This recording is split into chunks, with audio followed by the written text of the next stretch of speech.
سلامتكم. اليوم باش نحكيو على حساسية الأدوية اللي هو موضوع هام يهم تقريبا 10% من الأشخاص، لكن 10% هذوما هو عدد كبير، لكن في الواقع الأغلبية الساحقة منهم قرابة 99% ما يقولوا أنهم عندهم حساسية للأدوية، لكن بدون إثبات، من غير ما يقوموا باختبارات حساسية للتأكد منه.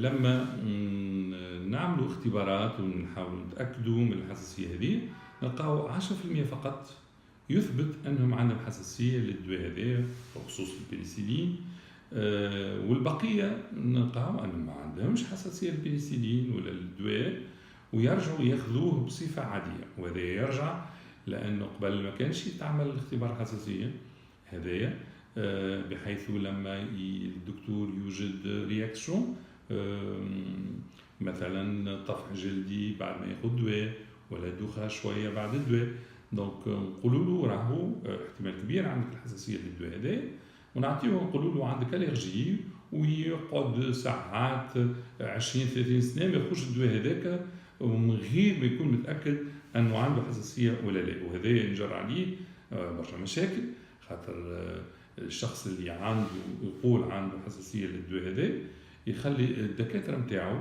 يغيروا له الدواء، ساعات يعطيوه دواء اللي أقل نجاعة أو دواء غالي برشا أو دواء آخر يكون فيه تأثيرات جانبية مش باهية.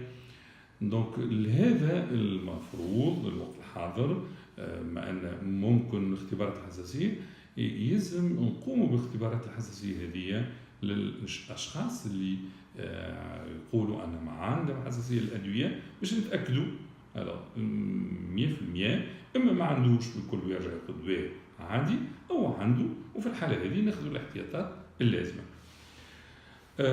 هذايا توا الوقت الحاضر في تونس نقوموا به عادي في ظروف آمنة، من غير حتى تقلقات ولا مشاكل. يوميا يصيروا عند أطباء الحساسية اللي عندهم تجربة في الاختبارات الحساسية هذه. شو الأدوية المسؤولة؟ أهم شيء هو ليزانتيبيوتيك، وعلى رأسهم البنسلين والعائلة تاع البنسلين. بعدها يجي الاسبرين والمضادات الالتهابات لزاينس ليزانتي انفلاماتوار. بعدها الباراسيتامول معروف عند الناس الكل.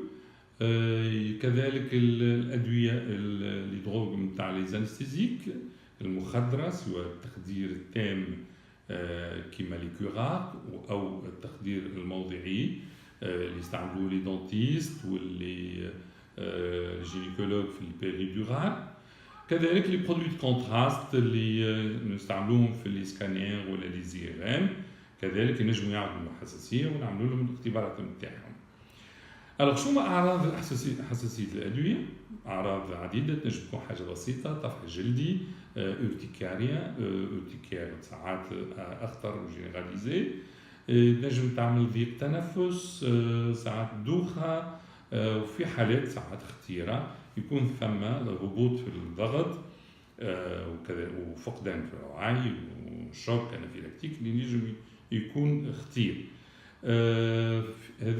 هذوما الأكثر أنهم سي دي رياكشن إيميديات، معناها وقتية، معناها تصير فورية. ثم دي رياكشن اللي هما غوتاردي ينجموا يظهروا حتى بعد بعض أسابيع، كيما لي توكسيديرمي، بعض أدوية يعطيو التهابات في الجلدة، كاين حرق في الجلدة اللي تنجم تكون خطيرة جدا. هذوما أعراض الحساسية الأدوية. كيفاش نشخصوا؟ التشخيص نتاع حساسية الأدوية،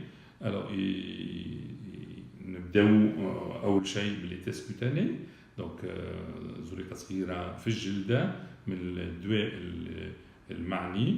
دونك كما تشوفوا لي تيست هنا كوتاني، زريقة صغيرة من الدواء، من كونسنتراسيون بروغريسيف، أو نعملوا لي باش بخصوص لصقات هذوما تحت على ظهر الشخص، ويبقاو 3 أيام وبعد نقراو النتيجة. وهذا بالخصوص بالنسبة لحساسية الأدوية اللي تعطي دي رياكشن روتاردي بعد ايامات.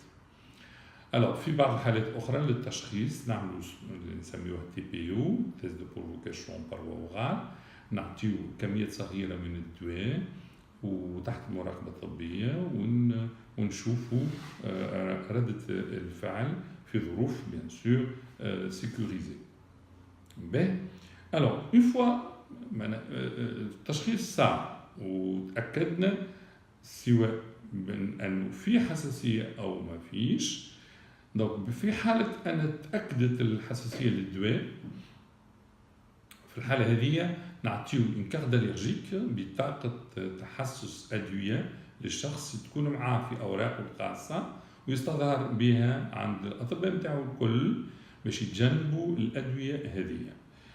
كذلك نعطيو للشخص ليست قائمه في الادويه الممنوعه بالنسبه ليه باش يعرف ان هذوكم ما ياخذهمش بالكل وتجنب الادويه اللي ثبتت عنده الحساسيه ليه. في بعض الحالات ينجم يكون الدواء ضروري، وفي الحالات هذوما نجموا نقوموا بين ديسنسيبيزاسيون او بلوتو تتسمى اون اندكسيون دو توليرانس، معناها بالعربي نجموا نقولوا تلقيح للدواء هذاك باش الشخص يولي يتحمله بصفه عاديه. دونك هذايا نعملوه في ظروف امنه تحت مراقبه طبيه، وهذا الوقت الحاضر نقوم به يوميا في مركز الحساسيه الرجي سنتر في مون بليزير. شكرا على الاهتمام، وان شاء الله في مداخله مقبله ان شاء الله. مع السلامه. اهلا بكم. باش نحكي اليوم على لازم دو لونفون، مرض الاطفال، باش نحاول نجاوب على الأسئلة، بعض أسئلة اللي تتداول دائما في العيادات متاعنا على ربو الأطفال.